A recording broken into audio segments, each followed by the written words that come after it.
5. We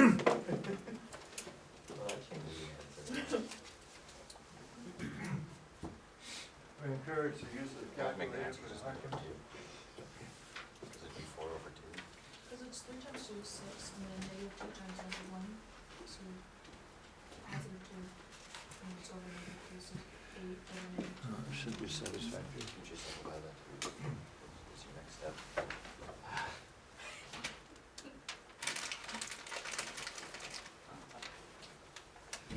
So what you drinking today, Jordan?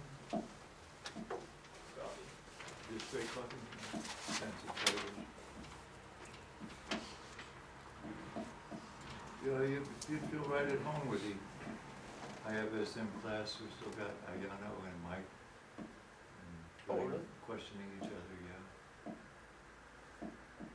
thought you said they didn't take that next one. Those two did. Oh, really? Two out of I them. thought you said just Mike did. Yeah, I forgot about Homework and Ayano. work, so we can- Yeah, I did that first thing. She wants to improve her communicative skills in English. I Yeah. have nothing to do for it. They're pretty good. Yeah, but they get better. Yeah. She's just bringing them right along every day. Mhm.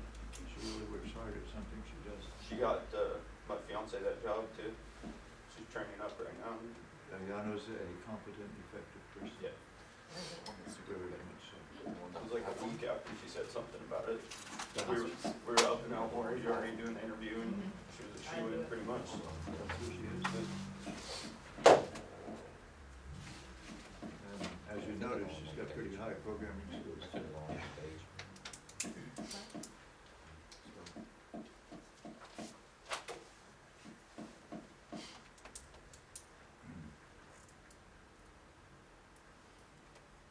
That stuff's fun when you have to do it for a reason. Haven't looked at it since though. It's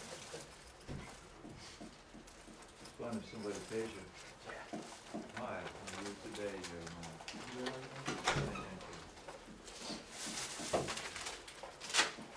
Brought me some treats. I put those trees on the other side. I started off right along, put them on this side. Put your candy on this side. Let's start off careful. Watch your golf today, man.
Hi, Darius, how been?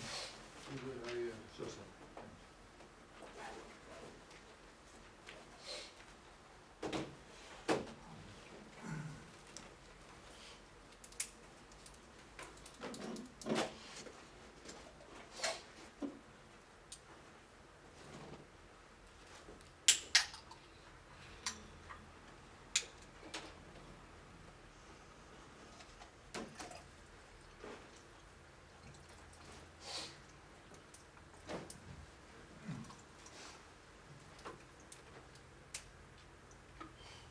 Slide that table back about 3 inches and give a little room. Yeah, that looks good, thank you.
Meyer, did you appreciate having a whole 5 days to get the homework done?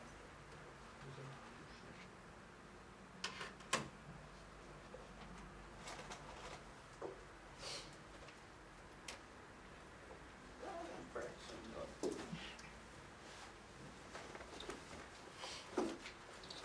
Save me from hell.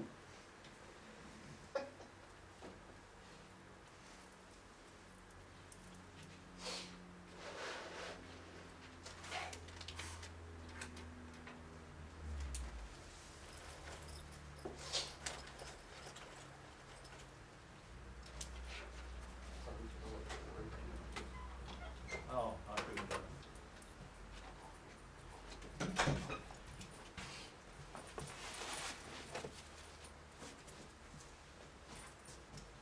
Just may have to use this inside. Space it out a little more.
So 2 minutes, so if you're doing some other activity, could you please try to time it for a good stopping point, about 2 minutes? We'll start together.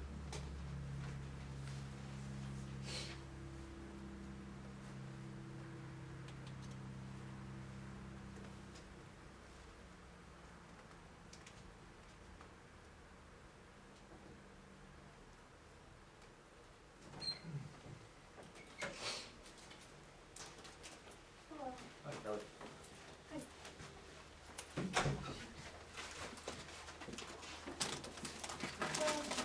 That's the way life is sometimes.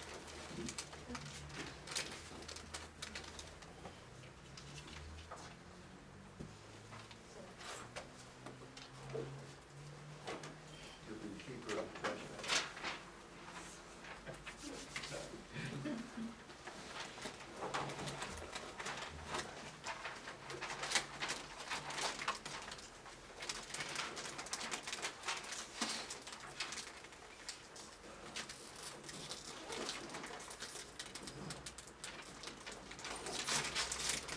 So we just got 30 seconds, so just try to time out what you're doing. We'll start together.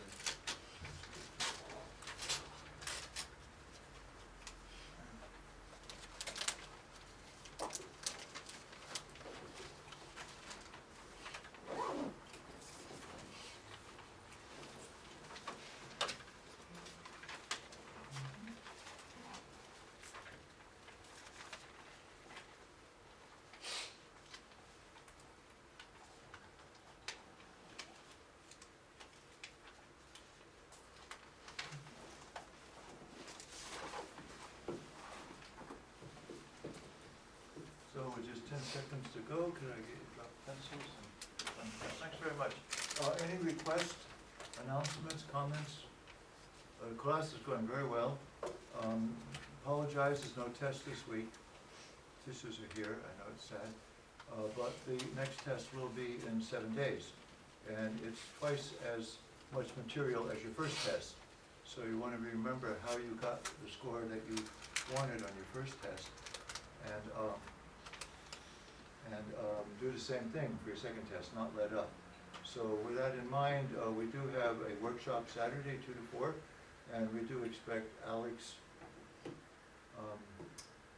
IX A-L-I-X, from a previous class to be present. She's the free tutor, and she is very effective.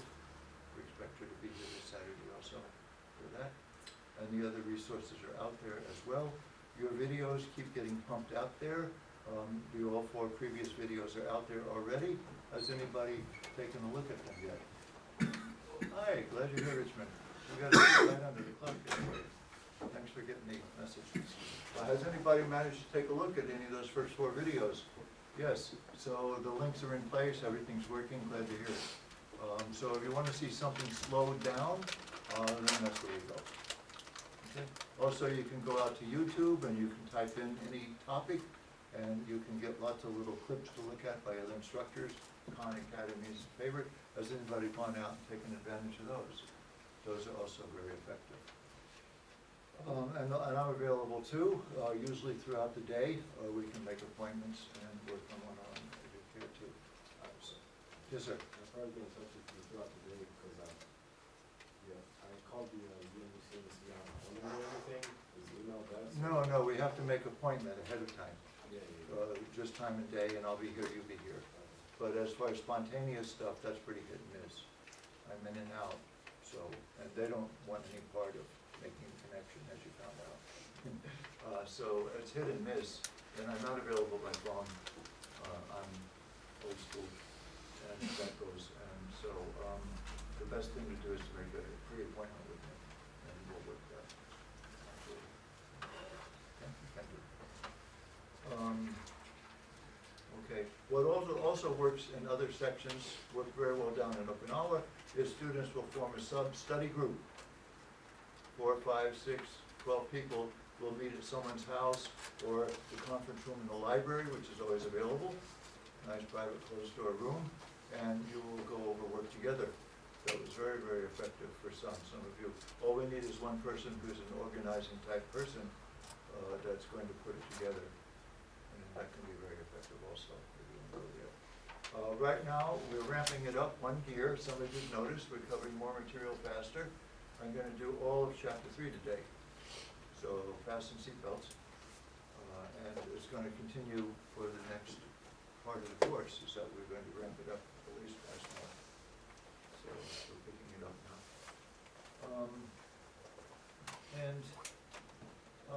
With that being said, I'm about ready to start today's work. So once again, are there any comments, remarks, suggestions?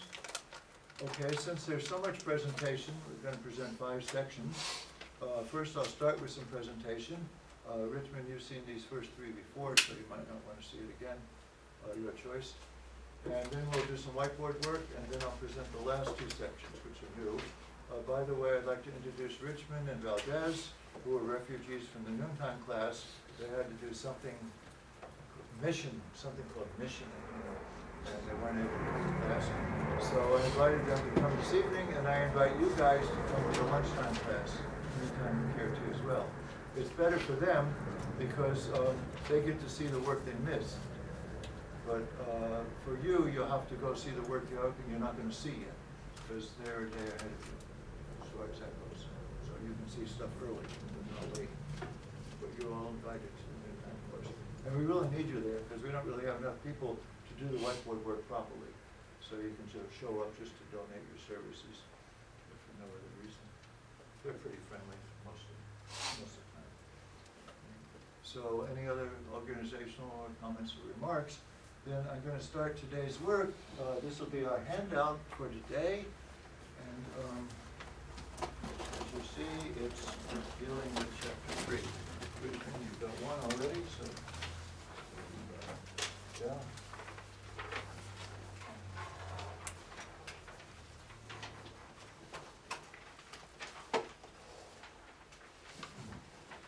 Now, since I was the one that stapled these together and did the Xerox, then you know that there's no predictable order to the page numbering. What's that laugh for? Okay. But we will proceed with the first page that says chapter 3 on the top. It's page 232. At the top of the page, you see the first lie. So Jeremiah, could you read the sentence starts with strategy? Strategy? Strategy for solving word problems. Not true. There is no strategy for solving word problems. It doesn't exist. Every student, including myself, always asked for such a strategy. The professors hemmed and hawed, finally admitted nobody's ever found one. So if you find one, please donate it to the rest of the world. Nobody knows really a systematic way to solve word problems. It's not there. What we can do is give you guidelines, and that's what we will do. That's all I got. Once you get the guidelines, you're on your own. I have my set of 5 or 6 guidelines. There's a set of 5 or 6 guidelines on this handout. They're slightly different, but not very much different. So you can read these if you care to and listen to mine. The first guideline for a word problem is to read the problem until you have a general sense of what it's talking about. You don't have to know exactly what you're going to do to solve it. You don't have to know exactly what it's asking for, but you have to have a general sense of what it's talking about. If you don't have that, read it again until you get that. There's no sense going to step 2 until you have that general sense of what it's asking for and talking about. Step 2, try to find a graphic aid, such as a drawing or a table. This will help you immensely if the problem allows you to have a graphic aid. Step 3, try to pick out little phrases of information out of the words and label them into your table or drawing, label them into your graphic aid. Pick out little pieces of information, like numbers they actually give you. Be aware that sometimes the writer of the problem throws in a lot of extra extraneous black information that doesn't have anything to do with the problem and is only there to tie up your time, which it manages to do. I apologize for that when it occurs. Step 3, identify exactly what the problem is asking for. The answer to the problem hint. It's usually located near a question mark. So find the question mark and see what's right next to it. It's usually what they're exactly asking for. Then see if you can, and that will be your variable x. That's going to be your unknown for the problem. Then see if you can fit that into the table or drawing that you created. Step 4, look at your drawing, look at your table, and listen. Often your drawing or table will tell you what to do next. If after some amount of time it doesn't, then you have to look at it yourself and figure out what to do next. Because what you have to do next is, out of the pieces of information that you've gathered together, you have to generate an equation in x. Once you've generated the equation in x, it's no longer a word problem, it's just an algebraic problem. So that part of it is done. So those are the 5 steps, the guidelines that you can go through. Sometimes they work, sometimes they don't. So the first thing you have to do is learn how to pick out little pieces of information out of the words. That means you have to translate a few English words into an algebraic expression. So we're going to get some practice on that with this table on the front page that we're working with. The English phrase that we're looking at first is the sum of a number and x. The algebraic expression is x plus 7. Okay, Como, can you do the next one? 5 more than a number would be what? Probable number plus 5. That's right. Now we have a hand up, sorry to get the words out. Good, x plus 5. Now please take a sheet of paper, cover up the answer column, and we'll do some more of these. Okay, Kelly, a number minus 4 would be? Well done. Now, the difference between 6 and a number would be, Jordan, the difference between 6 and a number. 6 minus x. Well done. Now, the next one is a little bit harder. It says 7 less than a number. That's a no-no. Okay. 7, is that mission, sir, or emergency? Just oversight. So what I'm going to do is say 3 less than a number to be different. Now, we often get it wrong, so what you want to do when you're not sure how it's going to go is turn it into a simple problem that you do know how to do. Suppose I had said 3 less than 8. How would you write 3 less than 8? 8 minus 3, not a problem. So if I want to know 3 less than a number, with that as a model, how would you write 3 less than a number? X minus 3. So you see, you make a model of something very simple that you know how to do, and I'll show you how to do that one. So, Jeremiah, 7 less than a number would be? X minus 7? Well done. Okay, and Dylan, 5 times a number would be? 5 times X. Yes, okay, we're not bad at these. Now let's get to the bottom, they get a little bit harder. Okay, Momoko, can you do the sum of twice a number and 7? The sum of twice a number and 7. Okay, so we're on this, yeah. So I'll help you get located here. Okay. We're working on this page, and I'd like you to do this. The sum of twice a number and 7 is, and the answer is plus 7. Good. Okay, now it gets a little bit nastier though. Emilio, twice the sum of a number and 7. 2 parentheses x plus 7. Good, it looks like this. You need the parentheses for that one. Derek, 3 times the sum of 1 and twice a number. 3 times the sum of 1 and twice a number.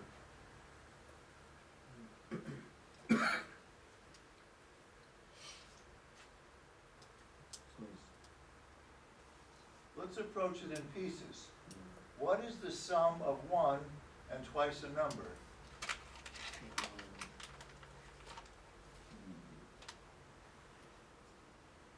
So let's break it X. into a smaller piece. What is twice a number? It would be 2. 2x, because the number is x. So 2x, and we're going to add 1 to that, and after we add 1 to that, we want to take 3 times it. So we approach it in those steps. Okay? So Chantel, how about 9 subtracted from 8 times a number? 8x minus 9. 8x minus 9. Okay, great. And Alex, please, 25% of the sum of 3 times a number and 14.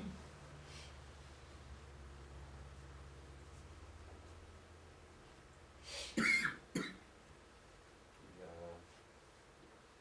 3x plus 14.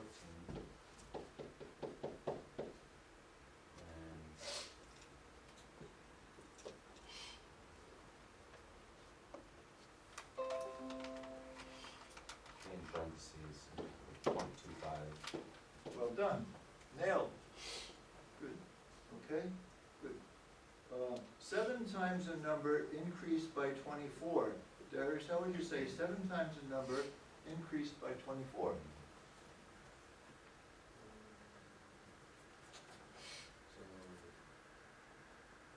So 7 times x plus 24. Well done. Okay, and the last one, need a volunteer for that. Thanks, Como. 7 times the sum of a number and 24. 7 times the sum of a number and 24. The 7, put in parentheses, x plus 1. Okay, well done. Now let's turn the page. And the page I want to go to is right on the back side. No, it's not. It's the facing page. So, if this is where we're starting, what I want to do is turn to the page and go right to that. Looks like this. It actually has a page number, but it's behind the staple. But the first question, number 1, is a number is at least 7. Now I'm going to back off again. Let's go back to the page before that, sorry. Okay, this page has this table in it that's very hard to read. Now, the first one we're going to work with as at least. Now, I apologize for the poor xeroxing. The sample sentence is, Bill is at least 21 years old. And the algebraic expression is that x is greater or equal than 21. So let's be sure that we know these symbols. This symbol means what? Greater than, So it's true that greater is seven is greater than 3. This symbol means less than, 2 is less than 5. And this symbol means greater than or equal to. greater than or equal, and this symbol means less than or equal. So those are the symbols that we're using. And number 2, at most 5 students drop the course.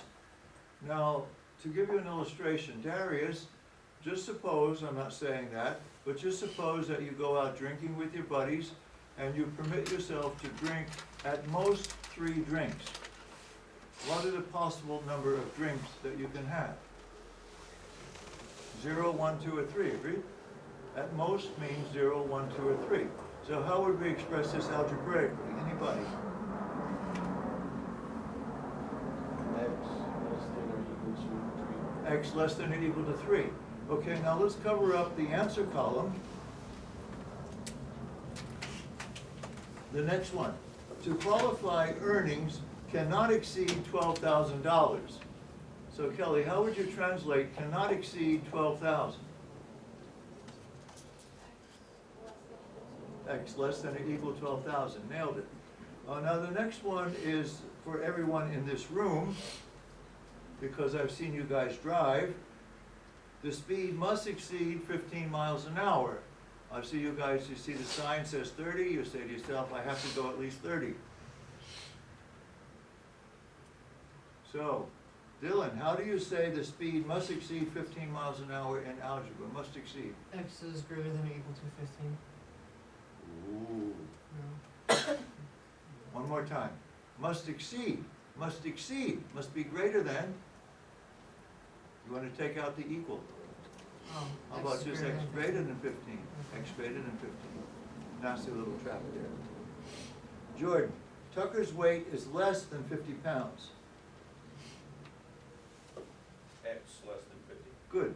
And Richmond, Boston is more than 200 miles away. Boston is greater than 2 miles away. That's right, distance. D is greater than 200. Okay, now the next one is interesting psychologically, because what we're going to do is split the class into 2 groups, and you don't know that yet, that that's what's going to happen, but that's what's going to happen. For example, if I tell you that everyone in this room is between 23 and 28 years old, everyone in this room is between 23 and 28 years old, am I allowing for the presence of a 23-year-old in the room? How many say yes? How many say no? See what I told you? Which one?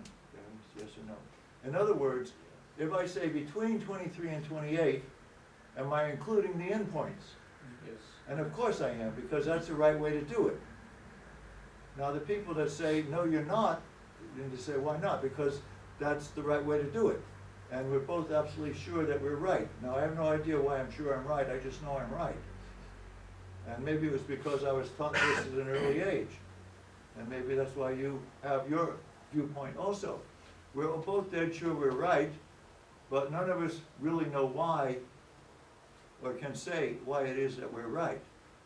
Now, for myself, I'm not opinionated, I'm right. So it's easy. But I have firmly sticking to my opinion that the endpoints should be included. Okay? Now let's have show of hands again. How many also think the endpoints should be included? How many say the endpoint should be excluded? Well, I felt this very comfortably for all of my life or longer. And then in a class in this room a couple of years ago, sitting right where Jordan's sitting, a lady gave the following example. She said, if we say that everyone in this room is seated between the walls, are there going to be people seated in the walls?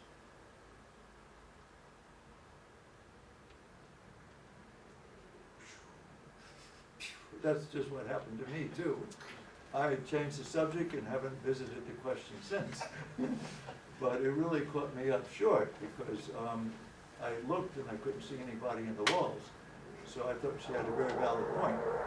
So, now, let's read the next question. The film was between 90 and 100 minutes long. Now raise your hidden sheet and see which way the author comes down on this. Is the author including the endpoints or excluding the endpoints?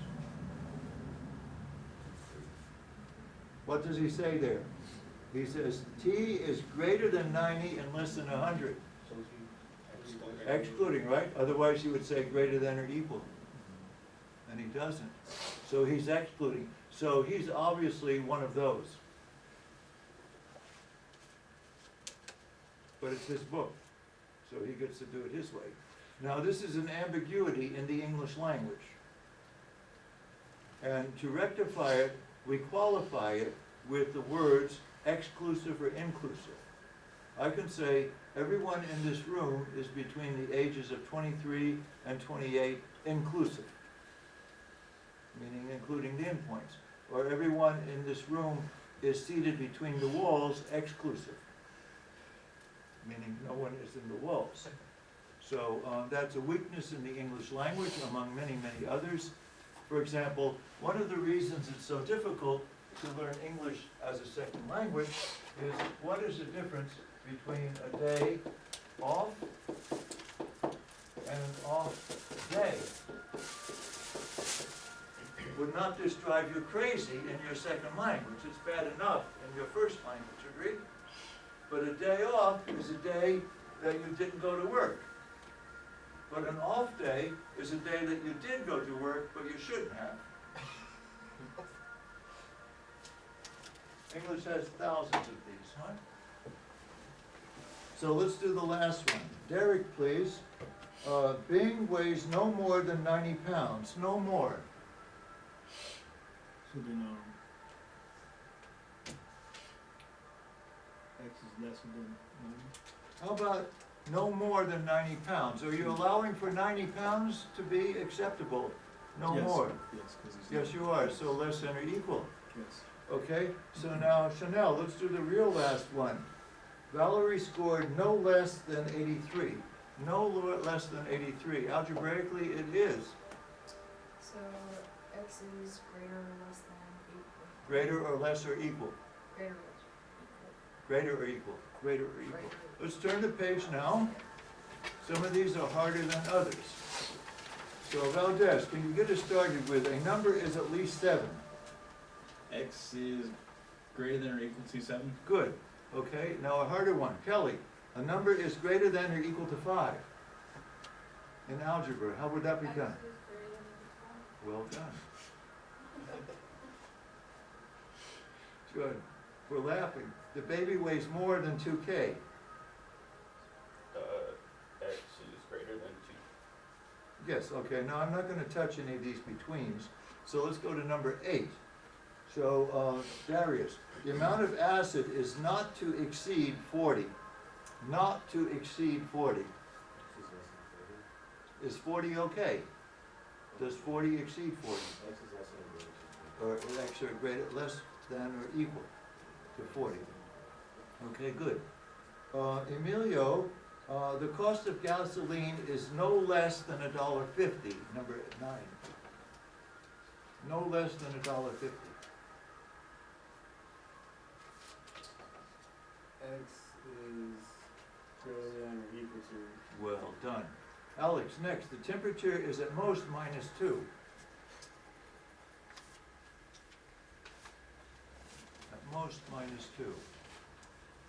See, what you guys are doing right now is something that you really hoped you wouldn't have to do in this course, and that's think. When we get to things like this, I have students come up and tell me, please just tell me what to do. I said, think. No, tell me what to do. I said, think. No. I think X is less than or equal to. Well done, X is less than or equal. Okay, let's go down to 17. Okay, Como, please, 17. The amount of acid is not to exceed 500 liters, not to exceed. X is less than or equal to. Well done, natural talent. Okay. Jeremiah, 19, please. 2 more than 3 times a number is less than 13. 2 more than 3 times a number is less than 13.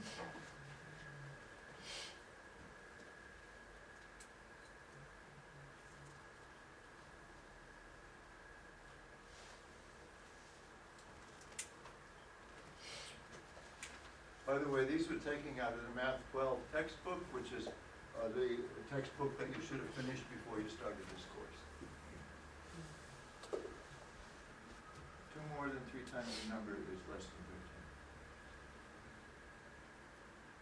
13. Oh, okay. Got it. And it is?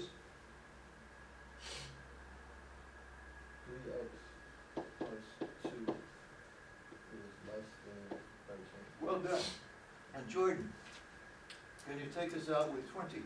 5 less than 1/2 a number is greater than 17. X over 2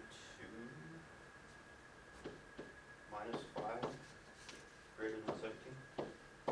Okay, I took the liberty of changing that to 1/2 x. Minus 5 is greater than 17, and we're out of there. Well done. So let's touch base with your textbook, and we will go to page 100, please. Textbook, page 100.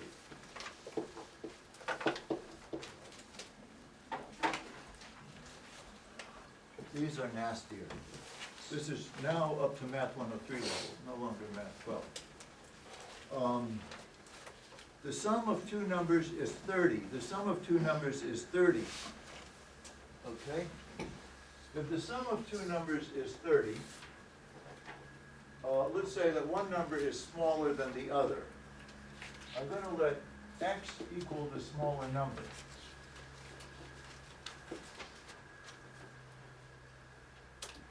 Now, if the numbers add to 30 and I let x equal one of the numbers, then what's a good way to have something equal the other number?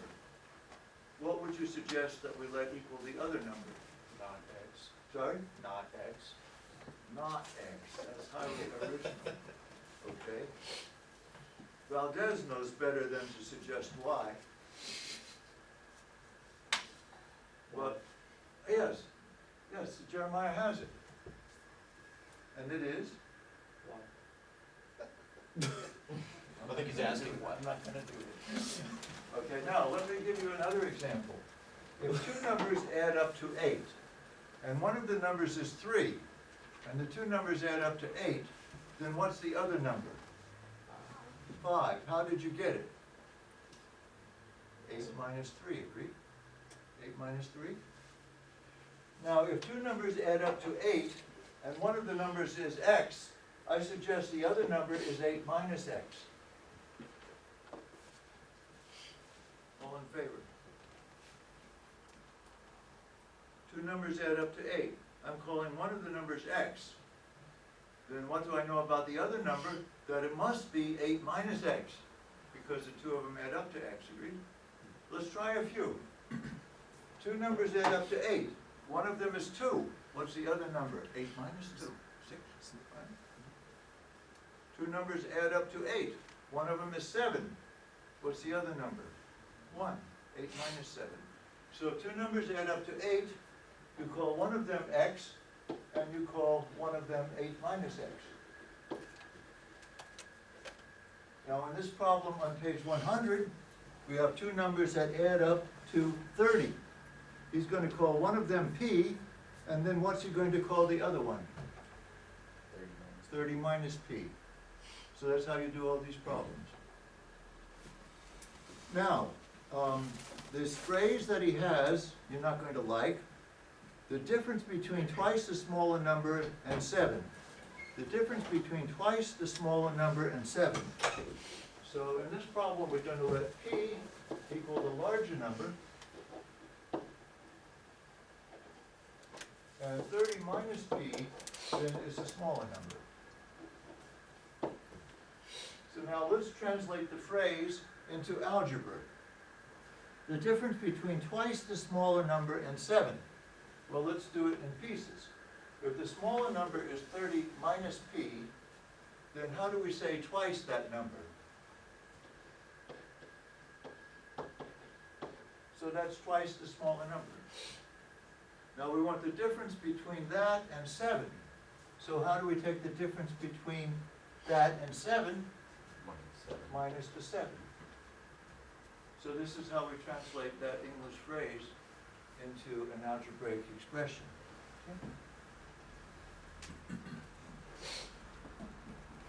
Okay, let's go to the next page, 101. This is an actual problem. In actual problems, I'm going to give you a big hint. The word is becomes equals. So when you see the word is, replace it by an equal sign. So Emilio, when you see the word is, what are you going to replace it by? This is equal sign. Well done. So here, now we say, in this example on 101, a number increased by 27 is 50. Well, from all of our practice, how do we say a number increased by 27?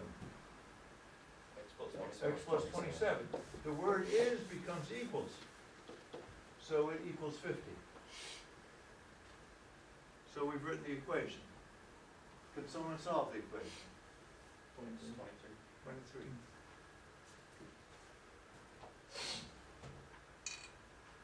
Number 7 on the same page. 300 represents twice a number. Represents is just a fancy word for is. So 300 represents twice a number. What's the number? What's the equation? 300 equals 2x. So we're generating equations. Hi. So let's turn the page. Hi.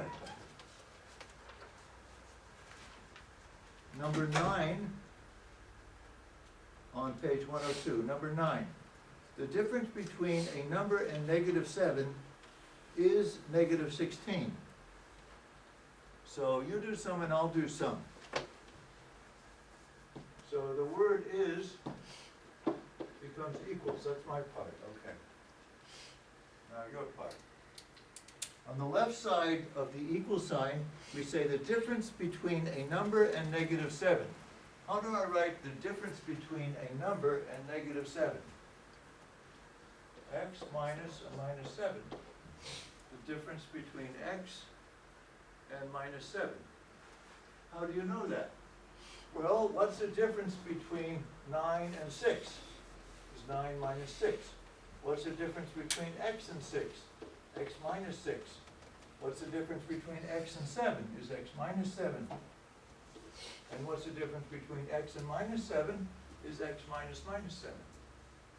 Is equals. And what do they give you for the right side? Negative 16. Negative 16. So who's going to solve this one?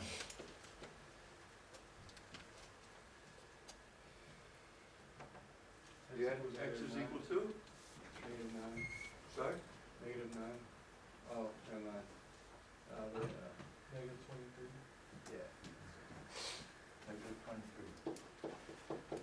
23. Good. So now they get a little bit harder each time, of course. Page 103. The sum of two numbers is 33. Okay, what are my two numbers going to be? These are going to be my two numbers. Let's say what they say about them. Twice the smaller. Now they don't tell you which one to make smaller, and it doesn't matter. But just so that you don't shoot yourself in the foot, you label them.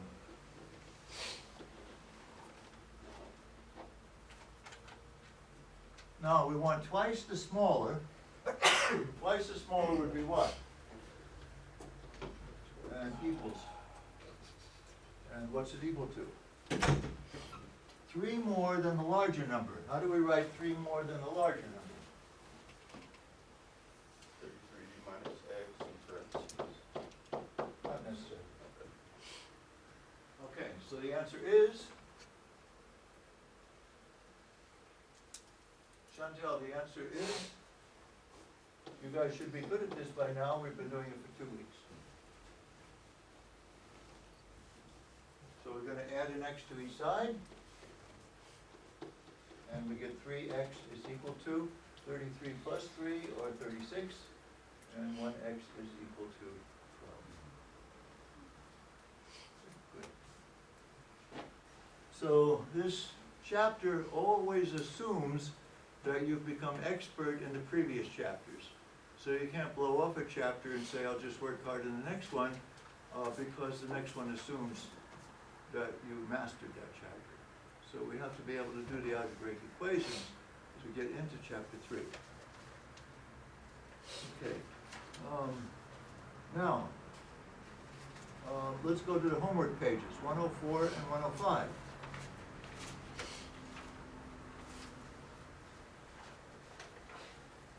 Let's look at number 7, page 104, number 7.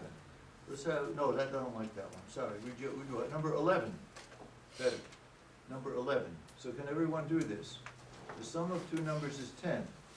Using x to represent the smaller number, translate the difference between twice the larger number and negative 20 into a variable expression and simplify. Nasty problem. Nasty problem. Number 11.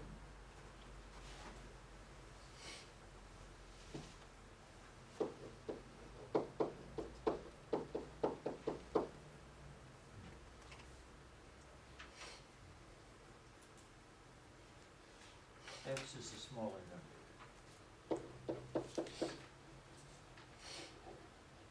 So 10 minus x equals larger. Now I have to work with it. Dylan, you have a good starting point? No, I'm lost. Okay, are you okay with what's on the board? Kind of, Kind of, that's good enough for now, because then you go home and yeah. wrestle with it yourself. But now let's look at this. Let's look, what is twice the larger number? How would we represent twice the larger number? That would be 2 times the larger number. And the instructions say the difference between twice the larger number and negative 20. So how do we represent the difference between twice the larger number and negative 20? Well, difference means minus. Just parentheses, minus 20. 20, good.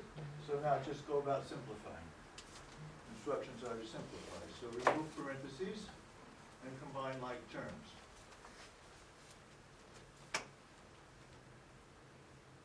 So removing parentheses, distributing, we get 20 minus 2x plus 20, or final 40 minus 2x. So smile to be back then.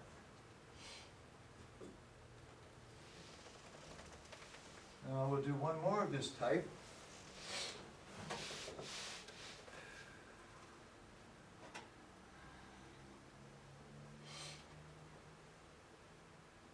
So let's do number 17. I won't say anything. Number 17. See what we get. The sum of two numbers is 40.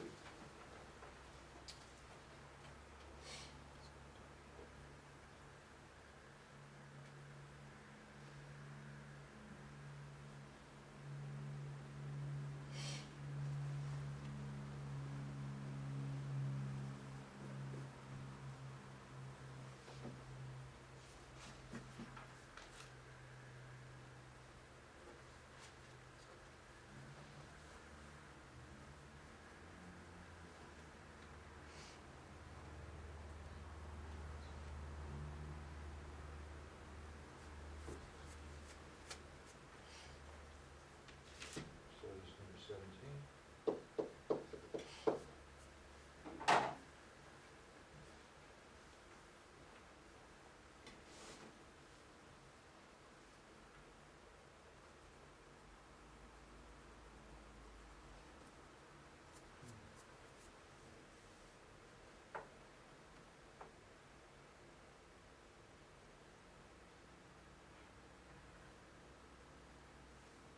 And Jeremiah, your answers are?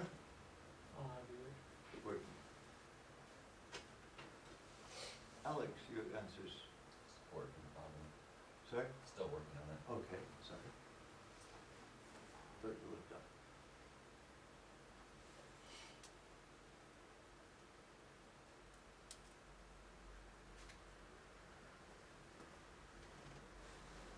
Valdez, your answers. x equals 14, and then this larger is x, or it's just, sorry, 26. Hang in there, 28.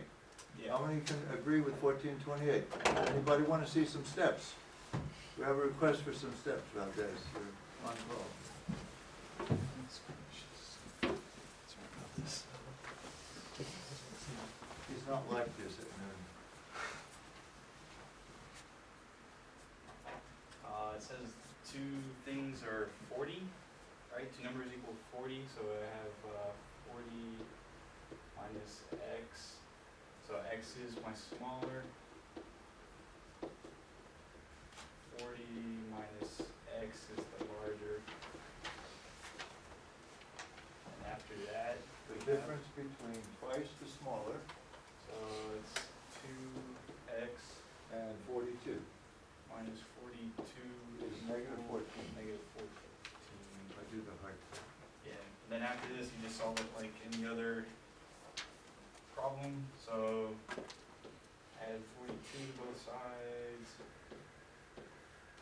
You have whatever it was, I think it was 2x equals, 28, right? 2x equals 28. Yeah. And then x equals 14. Then you come back and you have 40 minus 14, which was the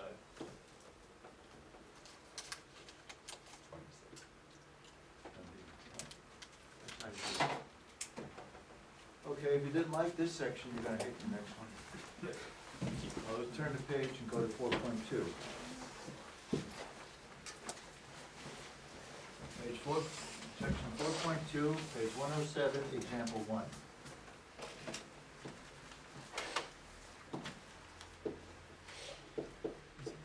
I'm gonna write some numbers on the board.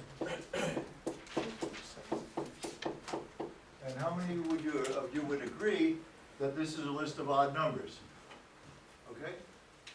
Now, what's the difference between two consecutive odd numbers? How far apart are those? I suggest they're two numbers apart, are they not? How far apart are these two odd numbers? 4. So, if I'm talking about three consecutive odd numbers, if I let the first number be x, then in terms of x, what would be the second number? Would not be 2 higher. And in terms of x, what would be the second consecutive number? X plus 4. So you see, these are how you represent three consecutive odd numbers. You let x stand for the first one. You don't know what it is yet. But no matter what it is, the next consecutive odd number will be 2 higher, won't it? And the second consecutive odd number will be 4 higher. So you can label three consecutive odd numbers as x, x plus 2, and x plus 4. Now, suppose we were talking about even numbers instead. Would anything change? You call the first number x, true?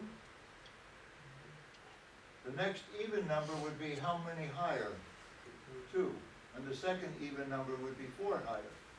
So you see how we can label three consecutive even or odd numbers in terms of the first number.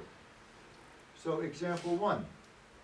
Find three consecutive odd numbers such that twice the difference of the third and first is 15 less than, oh my gosh.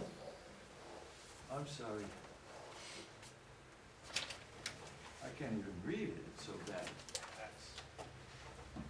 Twice the difference of the third and first integers. Okay, now, let's take away this warm-up stuff. These are our three numbers. Now, what is the difference between the third and first?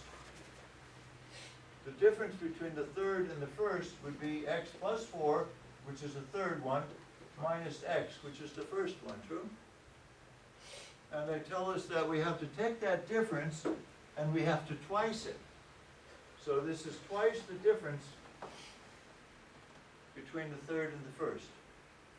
And it's equal to something. What it is that it's equal to? I'll let you tell me this. It's equal to what? 15 less than the second. 15 less than the second.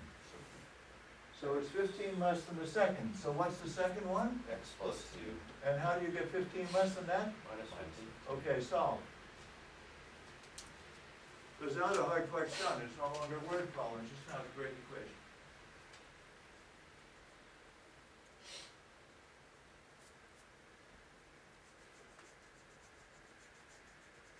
So I'd be glad you're taking that one off there. You're not out there in the sun.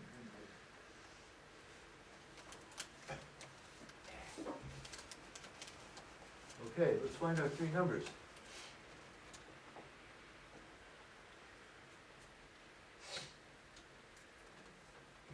So once you find them, you can lift the cover page that you put down and see if the author got it right.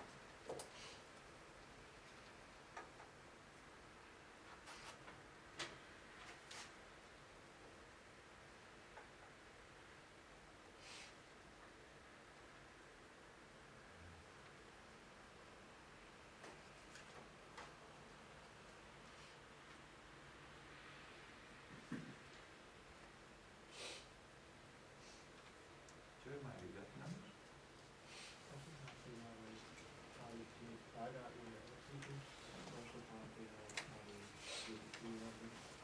Well, what did you let x equal? What did you find for x? Okay, then what's the next odd integer after you find one?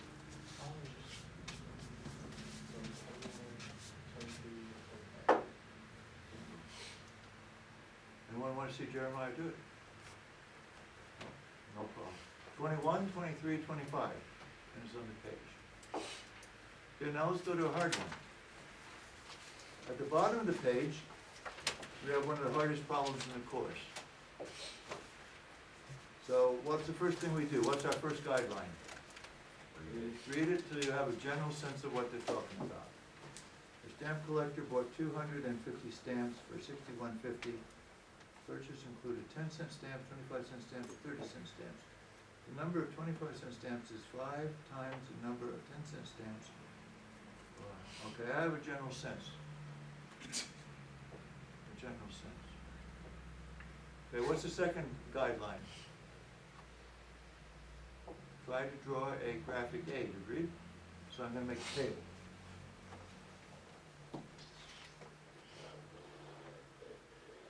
And in the table, I have stamps. And I have 10-cent stamps, 25-cent stamps, and 30-cent stamps. Now, in the next column, I'm going to say number of stamps.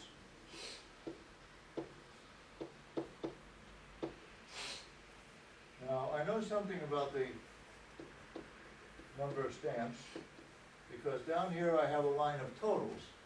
So I know the total number of stamps. Yes, What is it? 250. So that goes down here. Now here I'm going to break one of my rules.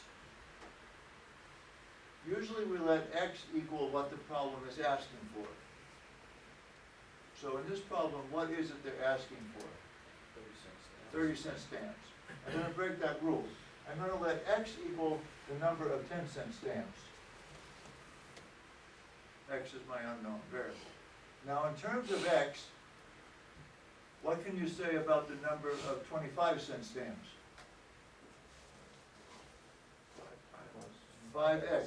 We agree that. Now it slows down. In terms of what's on the board, what can you say about the number of 30-cent stamps? Try this.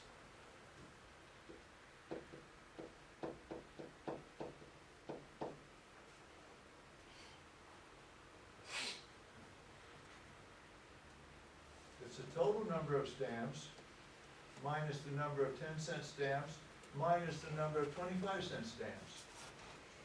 Then is the number of 30-cent stamps. And filling in that box was the key to the whole problem. And the graphic A tells you where to put it, and it sort of leads you into it if you put the 250 down. Okay? Now I'm going to make my third column, which is going to be money.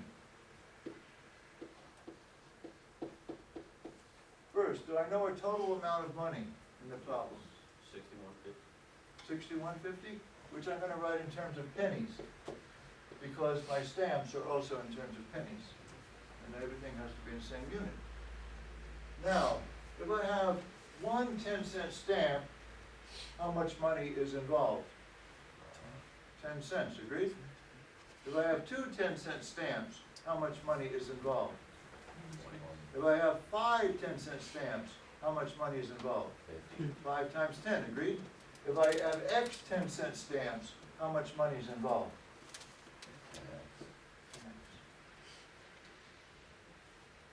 Now, if I have 5X 25-cent stamps, how much money is involved? 25 25 times 5X. The value of each stamp times the number of stamps.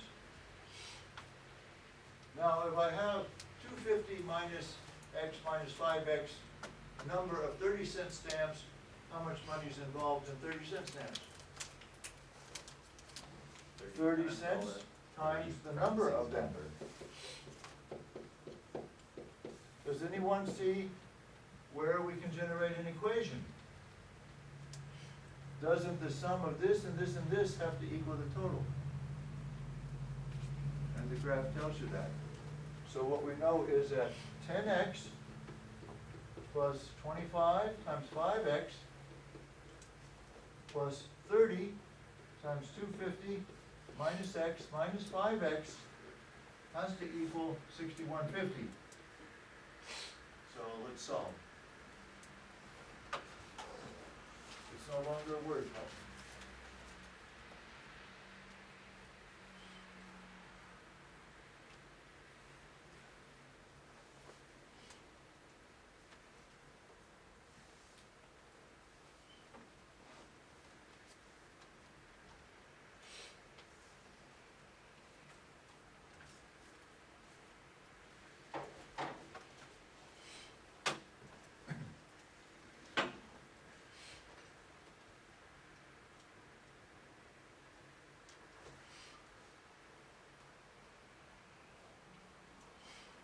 And if you turn the page, you see that the author does the same thing that you're doing right now.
Kelly, your answer is, please.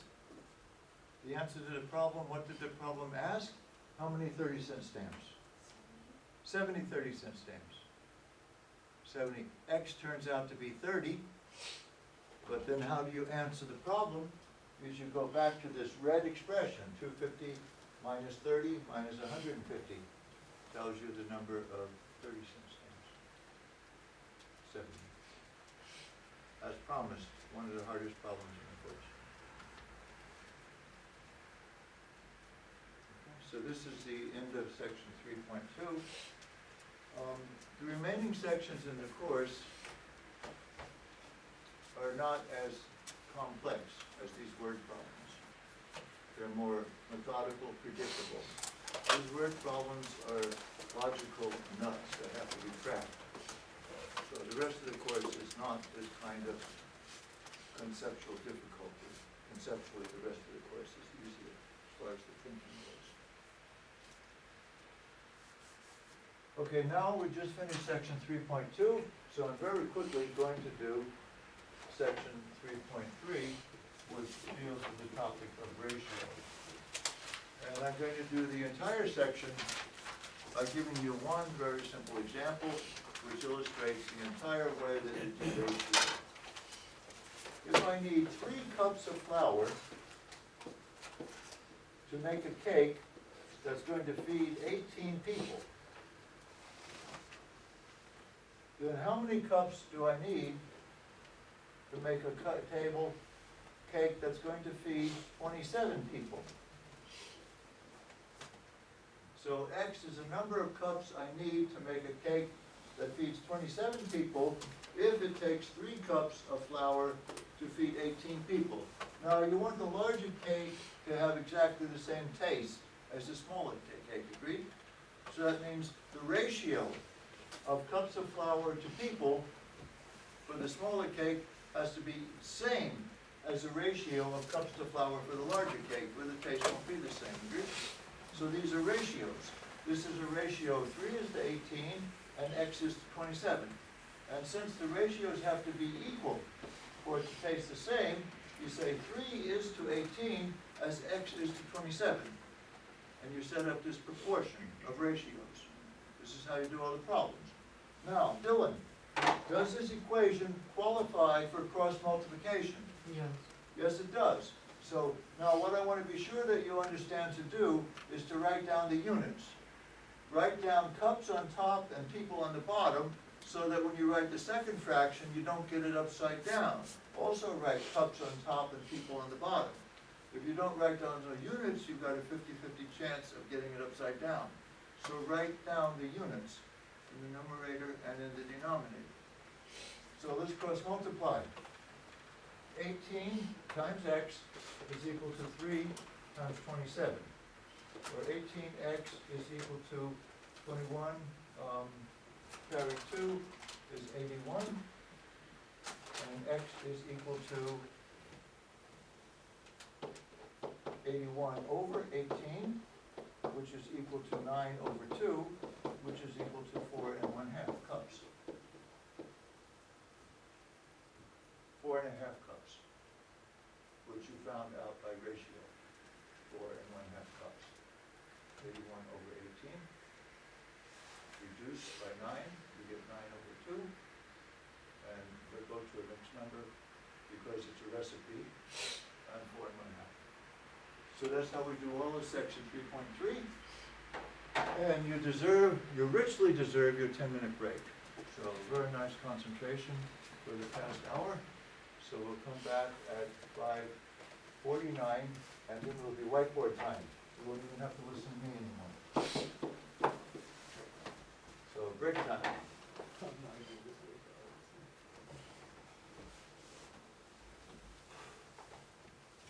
Valdez, was it useful to hear it a second time? Absolutely. Absolutely, okay. Absolutely the right answer.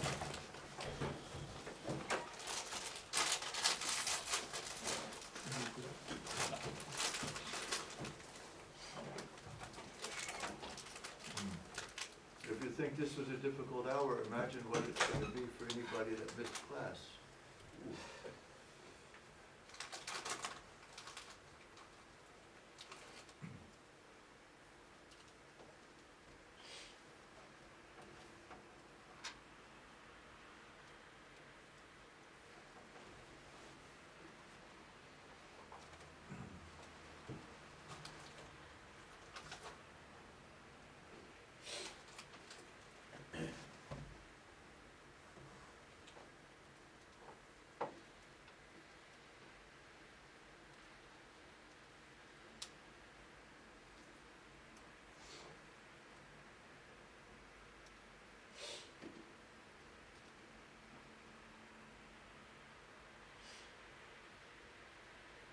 video will be out there probably tomorrow afternoon. If anybody wants to freeze frame it, these things slower. It'll be on your Leo website.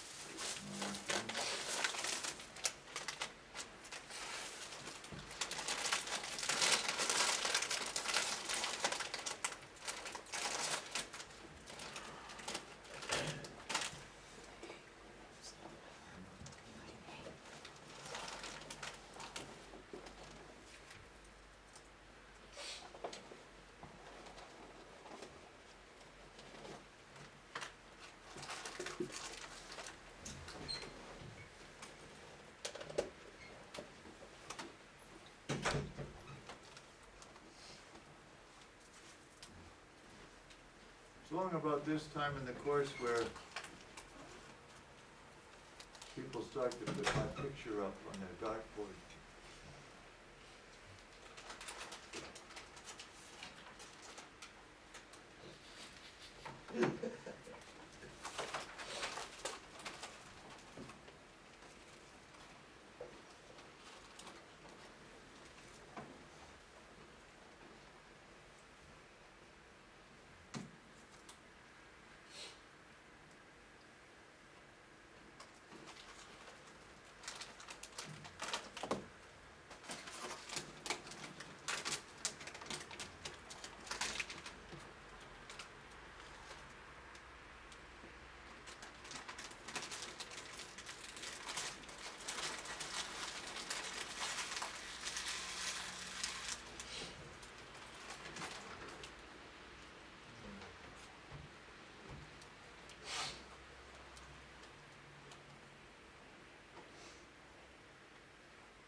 So you can all come to the noontime class, instead of this one, if you like it.